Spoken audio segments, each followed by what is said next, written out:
யார் அது அப்படி கதவை தட்டினாரு. இவரு டடாக்கு திறந்தாரு பாருங்க. ஜகான் சொன்னார். ஒன்றாயா இருந்தால் உண்மையில சொல்கிறேன். இவர் முஸ்லீம் ஓடுறாரு. ஏங்கன்னா இல்லை அவர் ஜகான் சொன்னார். சார் இவர் வருவாரா? யாருங்க? எஸ்டிஆரா? அவரை கூப்பிட்டு என்ன செய்ய போகிறாரு? இல்லை அவர் வந்தார்னா செம்ம கலெக்ஷன் ஆகும் சார். அதுக்காகவா? என்னால் அந்த வேலைலாம் கிடையாது. யாரும் எங்கடா அப்படி வந்தார். உன்னை இப்படி பார்த்தாரு. பார்த்துட்டு சரி அவன் இந்த வீட்டு வேலைக்காரன் கதையை வச்சுக்க. எவனாலையும் செய்ய முடியாது.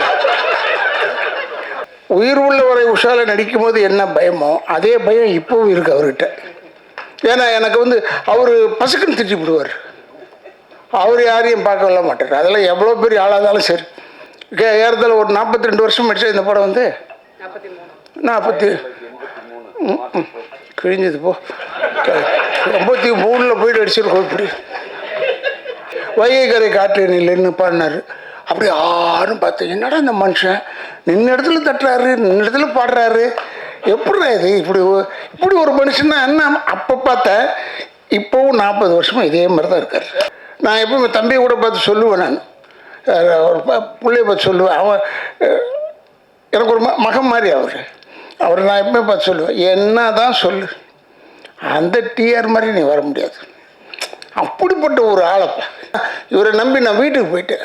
நான் எப்பயும் அடிக்கடி வீட்டுக்கு போவேன். அப்போ சிவாஜி அப்பா வீடு பக்கத்தில் இருந்தார்.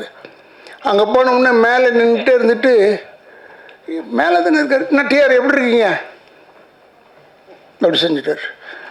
அப்படி செய்கிறாரு, பேசக்கூட மாட்டுறாரு, அளவு சொல்ல மாட்டுறாரு. அந்த கோவம் எனக்கு அங்கே முடியறதுக்குள்ளே இந்த பஞ்சாயத்து பண்ணி என்னால் டயர்டாயிட்டேன். தனியாக சிரிக்கிறா பாருங்க நளினி. டெய்லி பஞ்சாயத்து. இவர் அப்போ இன்னும் இளமை வேறு இருக்க. 40 வருஷத்துக்கு 42 வருஷம் முன்னாடி எவ்வளோ பெரிய இளமை செய்வார். இன்னும் நான் முடியாது, ஏன்னா இதுவும் கோகாரி. அப்படி நம்ம கெஞ்சி இல்லைம்மா அது நான் படம் பார்க்கும்போது அப்படியே நல்லிம்மாவை பார்த்துட்டு இருந்தேன். என்ன அழகு! அதே அழகு இப்போவும் இருக்குது, வேறு விதமாக இருக்குது. ரசிகர்களை கவர்ந்தவர். தலைமுறை நடிகனாக தமிழ் சினிமாவில் பேரெடுத்த பெரிய நடிகர் டத்தோ ஸ்ரீ ராதாரவி அவர்களை உங்கள் முன் பேச அழைக்கிறோம்.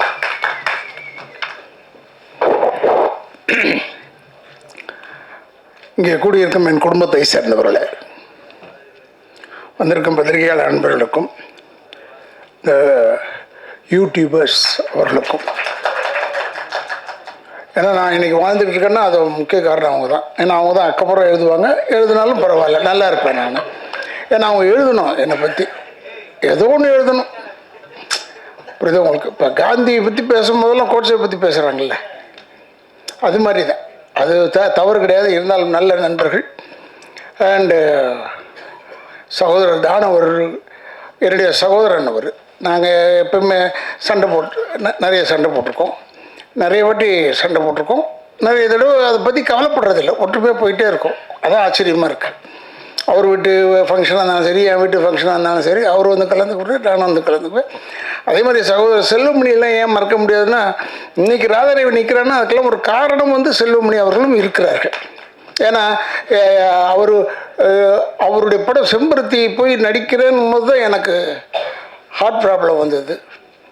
அப்போ வீட்டில் படுத்துருந்தேன். அப்போ அந்த 3 மாதமும் ஒரு வெயிட்டிங். எதுக்கு? செம்பருத்திக்கு நான் நடிக்கணும். அதுக்காக வெயிட் பண்ணி என்னை நடிக்க வச்சார். அது ஒரு பெரிய ஒரு ராசியாச்சு. எதுக்குன்னா எனக்கு தங்கச்சியாக நடித்தது அதில் ரோஜா, இதில் நம்ம நளினிம்மா, என் தங்கச்சி உயிர் உள்ள ஒரு விஷால. அதனால் அவங்க எல்லாமே பெரிய பெரிய ஹிட்டாகி பெரிய ஆளுங்களாக இருக்கும்போது கூட இன்றைக்கு வரைக்கும் அதே மரியாதை, அதே அன்பு செலுத்திட்டு இருக்காங்க. அவர்களுக்கு என்னுடைய வணக்கங்களை கூறி, சகோதரர் அவரை பற்றி சொல்ல தரவில்லை. அவர் இயக்குனர் என்னை சென்னை காதல்னு ஒரு படத்தில் நடிக்க வச்சார். நான் அவ்வளோவா கேட்கல அவர்கிட்ட போய் வாய்ப்பு. ஏன்னா டைரக்டருங்கிட்ட எப்போயும் நான் வாய்ப்பு கேட்டுருவேன். ஏன்னா இல்லை அடுத்த படத்தில் நான் பிரமாதமான ஒரு வேஷம் செய்யவே முடியாது. சும்மா சொல்லுவாங்க, அவங்க இருக்கிற பிஸியில் நம்ம மறந்துடுவாங்க. அதனால் அப்பப்போ நான் அட்டெண்டன்ஸ் போட்டுக்கிட்டே இருப்பேன். இவங்ககிட்ட டைரக்டர்கிட்டையும் ப்ரொடியூசர்கிட்டையும் அட்டெண்டன்ஸ் இருக்கும். டிஆர்கிட்ட கவலை இல்லை, ஏன்னா அவர் தான் ஆளினால் அழகுராஜா. அதனால் அவருக்கு எந்த ஏரியாவில் கேட்டாலும் அவருக்கு கவலை இல்லை.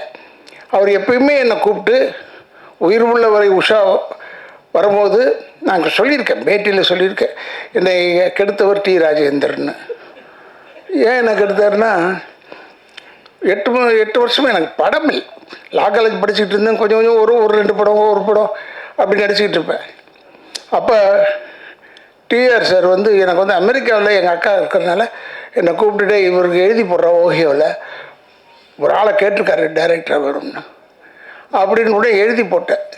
ஓஹியோவில் அவர் இருக்கார், ட்ரெஸ்பாஸ் அவென்யூ. அவர் பேர் மிஸ்டர் ராவ், இந்தியன். உடனே நான் எம்ஆர் ராதாசன்னு உடனே ஒத்துக்கிட்டார். ஆனால் அந்த பதிலை சொல்கிறதுக்கு மட்டும் 2 வருஷம் எடுத்துக்கிட்டார். அதுக்குள்ளேயும் பார்த்தா உயிர் உள்ள ஒரு உஷா உள்ளே வந்துச்சு. இவர் என்னை கூப்பிட்டு அறிமுகப்படுத்தினது பெரிய அளவில் போய் எல்லா படத்துலையும் நான் தான் வில்லன், கெடுக்கிறதுக்கு ரைட்டான ஆள் யாரான்னா ராதா ரவின்ற அளவுகளை கொண்டாண்டார். அதனால் என்னை வந்து ஊருக்கு போகாமல் தடுத்ததும் டிஆர் அவர்கள் தான். இல்லைன்னா நம்ம ஒழுங்காக போயிருப்பேன், அமெரிக்கா போயிருப்பேன்னு வச்சுக்கோங்க. ஆனால் அமெரிக்கா போயிருந்தால் இப்போ உங்களெல்லாம் சந்திக்க முடியுமா, உங்கள் பேர் எடுக்க முடியுமா? இந்த ஊரில் நான் பேர் எடுத்துருக்க முடியாது. இந்த பேரில் எடுத்ததுக்கு காரணம் வந்து டிஆர் அவர்கள் தான். இப்போ கூட நான் அந்த பார்த்துக்கிட்டே இருக்கும்போது தானு சார் சொன்னார், பேசும்போது இது வந்துடும். அப்புறமா டைரக்டர் சொன்னார், எனக்கு பேசும்போது அழ வந்துடும்னு. நான் உண்மையிலே பார்க்கும்போது எனக்கு அழ வந்துருச்சு. எப்படிப்பட்ட படம், எப்பேற்பட்ட படம் பா! உயிர் உள்ள வரை உஷா. இவரை பார்க்கறதுக்கு நான் அப்போ சாந்தி விகார் பக்கத்தில் எங்கேயோ ஒரு ஃப்ளாட்டில் இருந்தார் சார், கங்கா அப்பார்ட்மெண்ட்ஸ். அங்கே இருந்தார். போனேன் வாயா அப்படி சொல்லிவிட்டு டோரை அவருக்கு எதுவும் கிடைக்கக்கூடாது, டோர் கீரெலாம் உடனே தட்டுவார். டக் டக் டக் டக்குன்னு போட்டார். என்னென்னு பார்த்தா இவங்க கல்யாணம் பண்ணிக்க போகிறாங்க உஷா. அவங்க வந்து வெளிநாட்டுக்கு போயிருக்காங்க ஒரு ப்ரோக்ராமுக்கு. உடனே என்னை பாடி காமிச்சார். இந்த உயிர் உள்ள ஒரு ஷால ஒரு பாட்டை பாடினார், வைகை கரை காற்று இல்லைன்னு பாடினார். அப்படி ஆறும் பார்த்தேன், என்னடா இந்த மனுஷன் நின்ன இடத்துல தட்டுறாரு, நின்ன இடத்துல பாடுறாரு, எப்படிடா இது இப்படி ஒரு மனுஷன்னா என்ன? அப்போ பார்த்தேன். இப்போவும் 40 வருஷமாக இதே மாதிரி தான் இருக்கார். அதுதான் அவர்கிட்ட இருக்கிற ஒரு பெரிய. நான் எப்பவும் தம்பியை கூட பார்த்து சொல்லுவேன், நான் ஒரு பிள்ளைய பார்த்து சொல்லுவேன். அவன் எனக்கு ஒரு மகன் மாதிரி அவர் நான் எப்பவுமே பார்த்து சொல்லுவேன், என்ன தான் சொல்லு, அந்த டிஆர் மாதிரி நீ வர முடியாது, அப்படிப்பட்ட ஒரு ஆளப்பா. ஆனால் எல்லாமே அவர் பிறந்த பிள்ளைங்க பூரா எல்லாமே கலை அம்சம் கொண்டது. ஏன்னா இந்த பிளட் உச்சி முடியிலேருந்து கால் வரைக்கும் கலை தான் அவருக்கு லைஃப். போய் இப்படி நிற்க முடியாது. என்னென்னா இப்போ கொஞ்சம் நேரங்கள்லாம் பார்க்க ஆரம்பிச்சிட்டாரு, அது வேறு, அதை பற்றி நமக்கு ஒன்றும் கவலை இல்லாது. என்னென்னா இவரை நம்பி நான் வீட்டுக்கு போயிட்டேன். நான் எப்பயும் அடிக்கடி வீட்டுக்கு போவேன். அப்போ சிவாஜி அப்பா வீடு பக்கத்தில் இருந்தார். அங்கே போனோம்னா மேலே நின்றுட்டே இருந்துட்டு, மேலே தானே இருக்கார், நான் டிஆர் எப்படி இருக்கீங்க அப்படி செஞ்சுட்டார். அப்படி செய்கிறாரு, பேசக்கூட மாட்டுறாரு, ஹலோ சொல்ல மாட்டுறாரு. அந்த கோவம் எனக்கு. உடனே என்னை கூப்பிட்டு ஒரு அம்மா வந்து உங்களை உள்ளே உட்கார சொன்னாங்க. நான் இப்போ ஆஃபீஸ் ரூம் அந்த பக்கம் ரைட் சைடு உள்ளே உட்காந்துருந்தேன். வந்தார், இல்லையா இந்த டைமில் உனக்கு பேசக்கூடாது உன்னோட, அதுக்காக தான் நான் பேசலை, இதை முதல்ல தெரிஞ்சிருக்கலாம்ல. எனக்கு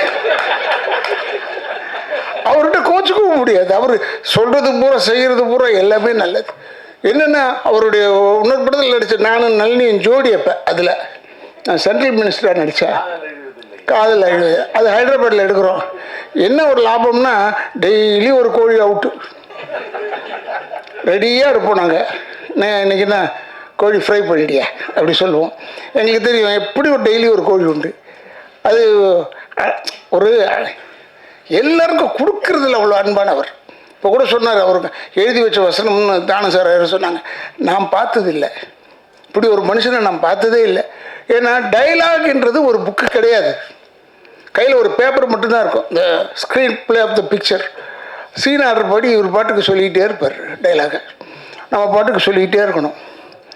திடீர்னு ஏவிஎம்மில் எடுத்துக்கிட்டு இருக்கும்போது இந்த பாட்டு நான் காதல் எழுதியில் எடுத்துக்கிட்டே இருந்தேன். இல்லை ஏன்னா நீங்கள் எடுத்தது ஏவிஎம்மில் இது தான்.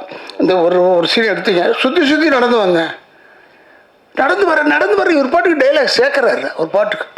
நானும் விடாமல் அப்படியே நடந்து பேசிக்கிட்டே இருந்தேன். அப்போ திடீர்னு ஒருத்தன் எட்டி பார்த்துட்டான் அங்கேருந்து. யார் அதை எட்டி பார்த்ததுன்னு நாங்கள் பேசிக்கிட்டு இருந்ததான் இவர் உடனே யாரா எங்கடா அப்படி வந்தார். உடனே இப்படி பார்த்தாரு. பார்த்துட்டு சரி அவன் இந்த வீட்டு வேலைக்காரன் கதையை வச்சுக்க எவனாலையும் செய்ய முடியாது. அவன் நல்ல நேரம் பாரு, இந்த வீட்டு வேலைக்காரன் ஆகிட்டான். அவன் ஓடியே போயிட்டான், அடுத்த தெருவுக்கு ஓடி போயிட்டான். ஒரு கத்துல அது மாதிரி ஒரு ஒரு ஒரு அழகான ஒரு விஷயங்கள் அவர்கிட்ட நிறைய இருக்குது. அவர் எப்பவுமே இன்வால்வ் ஆகிடுவார். அவர் எதில் போட்டாலும் அவர் இன்வால்வ் ஆகிடுவார். இப்போ கூட சொன்னார், உயிர் உள்ள ஒரு விஷயம் எடுக்க திருப்பி ரீரிலீஸ் பண்ண போகிற வந்துருன்னு சொன்னார். நான் வந்துட்டேன். ஏன்னா உயிர் உள்ள வரை உஷாவில் நடிக்கும் போது என்ன பயமோ அதே பயம் இப்போவும் இருக்குது அவர்கிட்ட. ஏன்னா எனக்கு வந்து அவர் பசுக்குன்னு திட்டி விடுவார். அவர் யாரையும் பார்க்கல மாட்டார். அதெல்லாம் எவ்வளோ பெரிய ஆளாக இருந்தாலும் சரி, டக்குன்னு தப்பாக இருந்ததுன்னு நான் முன்னே திட்டிட்டு வர்றேன். ஏன்னா இவர் வந்து அவங்க அம்மா மேலே எனக்கு இவர் மேலே ரொம்ப பெரிய வந்தது காரணம், தஞ்சாவூரில் இந்த உயிர் உள்ள ஒரு ஷோ நடத்திக்கிட்டு இருந்தோம். அப்போ அவங்க அம்மா வந்தாங்க, டிஆருடைய அம்மா. எவ்வளோ மரியாதை கொடுத்தாரு என் அம்மா. நான்லாம் தாய்னாலே நான் வீக்னஸ்ஸு எனக்கு. அப்புறம் இவர் பயங்கரமாக அவங்க அம்மாவுக்கு மரியாதை கொடுத்து கூப்பிட்றது என்ன, எவ்வளோ பெரிய டிஆர் அவனை அவங்க அம்மாவுக்கு எவ்வளோ பெரிய ஒரு மரியாதை கொடுக்குறாரு என்ன. எனக்கு ரொம்ப அதுலேருந்து அவர் கூப்பிட்றாருன்னு உடனே நேராக போயிடுவேன். அதுக்கப்புறம் தான் மற்றது எல்லாமே. அந்தளவுக்கு ஒரு நல்ல மனிதன். அவர் டைலாக் எழுத மாட்டார், ஆனால் பேசிக்கிட்டே இருப்பார். இந்த சீனில் வந்தது அந்த சீனில் வராதுன்றது வேறு, இந்த படத்தில் வந்தது அந்த படத்தில் வராது. அந்த டேலண்ட் வந்து வேறு யாருக்குமே கிடையாது. நான் பார்த்த வரைக்கும், நான் பார்த்த நடிகர்கள் வரைக்கும் வர இல்லை. ஏறத்தாழ ஒரு 42 வருஷம் ஆயிடுச்சு இந்த படம் வந்து. 40 கிழிஞ்சது போ, 83 போயிட்டு அடிச்சிருக்கோம் இப்படி. ஆனால் அப்பா 40 இயர்ஸ் 42 இயர்ஸுக்கு அப்புறமா இன்னும் அதே மாதிரி இருக்கிற மனுஷன் டச் அவுட் அப்படியே இருக்கணும். டிஆர் நல்லா இருக்கணும். எங்களெல்லாம் வளர்த்து விட்டு அழகு பார்த்துட்டார். எல்லாரையும் வளர்த்து விட்டு அழகு பார்த்தார். உயிர் உள்ள ஒரு உஷா முடிகிறதுக்குள்ளே சகோதரர் நம்ம வீட்டில் ஷூட்டிங்கு அங்கே முடிகிறதுக்குள்ளே இந்த பஞ்சாயத்து பண்ணி என்னால் முடித்த டயர்டாயிட்டேன். தனியாக சிரிக்கிறா பாருங்க நல்ல டெய்லி பஞ்சாயத்து. இவர் அப்போ இன்னும் இளமை வேறு இருக்க. 40 வருஷத்துக்கு 42 வருஷம் முன்னாடினா எவ்வளோ பெரிய இளமை செய்வார். இன்னும் இது வந்து நான் முடியாது, ஏன்னா இதுவும் கோகாரு. அப்படி நம்ம கெஞ்சி இல்லைம்மா அது வந்து அது அப்படி தான் சொல்லிக்கிட்டே இருப்பேன். அப்படி கெஞ்சி டெய்லி பஞ்சாயத்து. அப்படி இருந்து படம் முடித்து படம் ரிலீஸ் ஆகி ஓடுது. அசந்துட்டோம். என்னை அதே கல்பனா ஹவுஸில் என்னை இவர் சார் வந்து அந்த பைக்கில் சுற்றி வருவேன். அப்போ இவர் செயின் ஜெயபாலா நடிக்கிறார். அந்த வீட்டில் அவர் அவுட் ஹவுஸ் சின்ன கேட் இருக்குது, அதில் தான் இவர் இருப்பார். கதவு திறப்பார். உசிலமணின்னு வந்தார். அப்போ அவர் வந்து யார் அது அப்படி கதவு தட்டினார். இவரு டடாக்கு திறந்தார் பாருங்க. ஜெகான் சொன்னார். ஒரு நாயா இருந்தாலும் உண்மையிலே சொல்கிறேன், இவர் முஸ்லீம் ஓடுறாரு. ஏங்கன்னா இல்லை அவர் ஜகான் சொன்னார். அவர் ஜகான் சொன்னது என்னென்னா அவருடைய ஒரு எக்ஸ்பிரஷன் ஆஃப் ஸ்பீச். அது ஜகான் சொல்கிறது. நீ எதுக்கு இல்லை ஜகான்னா ஹிந்தியில் ஓடுன்னு அர்த்தம். அதான் பின்னாடி போயிட்டு தம்பின்னு சொன்னார். நாங்களாம் சிரிக்க அது இல்லைங்க. நைட்டில் இத்தனைக்கும் நைட்டில் இது நடக்குது. அது மாதிரி ஒரு அற்புதமான நிகழ்ச்சிகள் நிறைய இருந்தது. அவர் வேணும்னே அதை செய்கிறது இல்லை. அவர் அப்படி தான் அது உள்ளே இன்வால்வ் ஆகிட்டார்னா அவர் சுற்றி இருக்கிறது என்னன்னே தெரியாது. அந்தளவுக்கு ஒரு அற்புதமான மனிதன், நல்ல மனிதன், நல்ல இதயம் கொண்டவர். அவர் இப்போ எங்களை வந்து என்னை வந்து சொல்லியிருக்காரு, அடுத்த படத்தில் ஏதோ நடிகன்னு ஒரு படத்தில் சொல்லியிருக்காரு.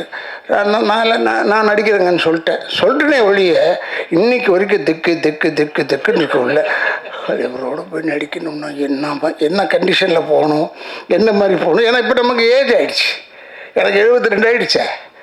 இப்போ போயிட்டு இந்த மாதிரி இளமையாக சரி எப்படியோ ஒன்று நான் மொல்லம்மா நல்லிட்டம்மா கேட்டேன். நல்லம்மா நீ இருக்கிற அந்த படத்தில் அண்ணா நான் இருக்கிறேண்ணே.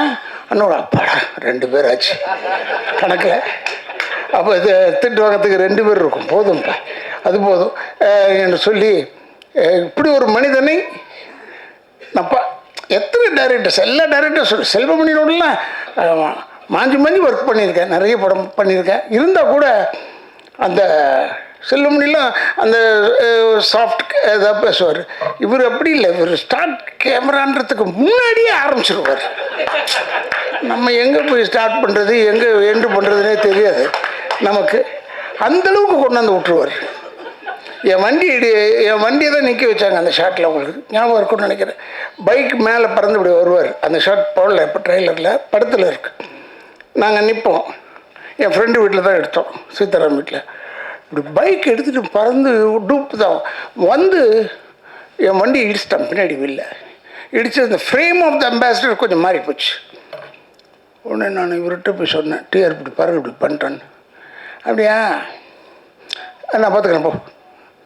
பார்த்துக்கிறேன் போனால் அதை கரெக்ட் பண்ணி திருப்பி அந்த பாடியை கொண்டாந்து அதை ஸ்டடி பண்ணுறதுக்கு பல லட்சம் ரூபாய் செலவு. அப்போ அவ்வளோதையும் செஞ்சு கொடுத்தாரு. அப்படி ஒரு நல்ல மனிதன், நல்ல இதயம் கொண்டவர் அவர். இவர் செய்வாரோ மாட்டாரோன்னு பயந்து போய் கேட்டது ஒன்று உண்மை. இப்போ சொல்லிடுறேன், உனக்கு ஒரு வேலை இல்லையா பே அப்படி சொல்லிட்டாருன்னா என்ன செய்யறது? இவர்கிட்ட பேசவும் முடியாது. நம்ம அப்போ உஷால் நினச்சிக்கிட்டு இருக்கேன். அது மாதிரி ஒரு நல்ல ஒரு மனிதன், நல்ல இதயம் கொண்டவர். இப்போ நான் படம் பார்க்கும்போது அப்படியே நல்லிமாவை பார்த்துட்டு இருந்தேன். என்ன அழகு! அதே அழகு இப்போவும் இருக்குது, வேறு விதமாக இருக்குது. அப்போ பார்க்கறதுக்கு அவ்வளோ அழகு. அந்த படுபாவி இப்போ இந்த கங்கா இதெல்லாம் அனுபவிக்க முடியாமல் போயிட்டானேன்றது தான் வருத்தம். ரொம்ப ஒரு கங்காலாம் நான் வந்து சாமி ஞானச்சேரி சாமிகளை போய் பார்க்கறதுக்கு போகும்போது கங்காலாம் க்யூவில் சரி பண்ணிக்கிட்டு இருப்பான். அந்த அவருடைய ஆசீர்வாதம் தான் இவர் படத்தில் நடித்தார், அவர் ஹீரோவாக. ஆனால் கங்கா அப்புறமா வந்து அவன் இல்லையேன்னு போது, இன்றைக்கி நான் வரும்போது இதுதான் மனசில் வச்சுருந்தேன். கங்கா இல்லைன்னு போது வருத்தமாக இருக்குது. அவன் இருந்ததை இன்னும் சந்தோஷப்பட்டிருப்பாங்க என்று சொல்லி பல பேரை திருப்திப்படுத்தக்கூடிய அளவில் இருக்கக்கூடிய நம்மளுடைய சகோதரர் டிஆர் அவர்கள், அவருடைய ஆசீர்வாதம், அவருடைய நல்ல எண்ணம் தான் அவர் பிள்ளையெல்லாம் பெருசாக தூக்கிட்டு வருது, மேலே கொண்டாந்து வச்சுருக்கு.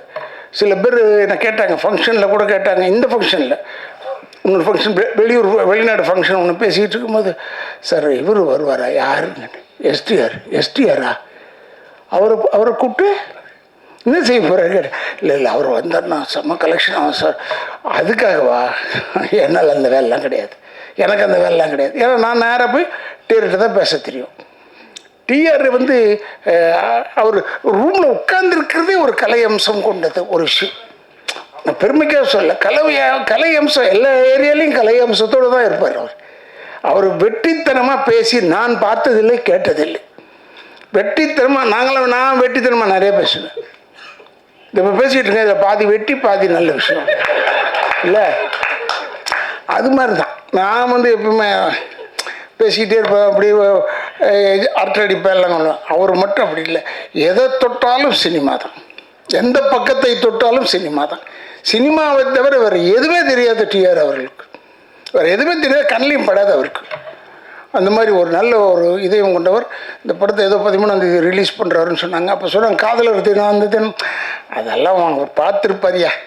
அவர் பார்க்காதே கிடையாதுங்க. ஏன்னா உயிர் உள்ளவரை உஷா மாதிரி ஒரு காதல் படம் இது வரைக்கும் வந்து தான் கேட்டு வரல. அது ஒரு ஆச்சரியம் அவர்கிட்ட தான். அதிலெல்லாம் நாங்கள் நடிச்சிருக்கோம்னா எங்களுக்கு பெருமை. இப்போ என்னை கூப்பிட்டதுக்கு நான் ரொம்ப பெருமைப்படுகிறேன் என்று சொல்லி என்னுடைய குடும்பத்தின் சார்பாகவும் திராவிட இயக்கத்தின் சார்பாகவும் என்னுடைய வாழ்த்துக்களை கூறி எல்லா இளைஞர்களுக்கும் ஒன்றே ஒன்று சொல்லிக் கொள்கிறேன், தாய் தந்தையரை முதியோர் இல்லத்தில் சேர்த்து விடாதீர்கள், கடைசி வரைக்கும் வச்சு காப்பாற்றுங்க என்று சொல்லி விடைபெறுகிறேன். நன்றி நன்றி நன்றி நன்றி.